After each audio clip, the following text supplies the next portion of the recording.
Hello everyone and welcome to a quick Microsoft Excel tutorial. In today's video I want to show you how to enable or disable grid lines in Excel.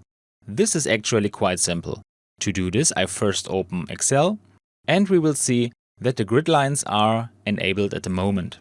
To change this, let's go to the View tab and in the group Show I find the options for my grid lines.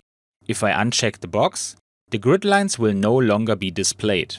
If I want the grid lines, however, I check the box again. And that's all you need to know. It's pretty simple, but many people searched for this in the last month. So I hope you enjoyed the video and I will see you again in the next tutorial. Until then, your tutorial guy. Bye.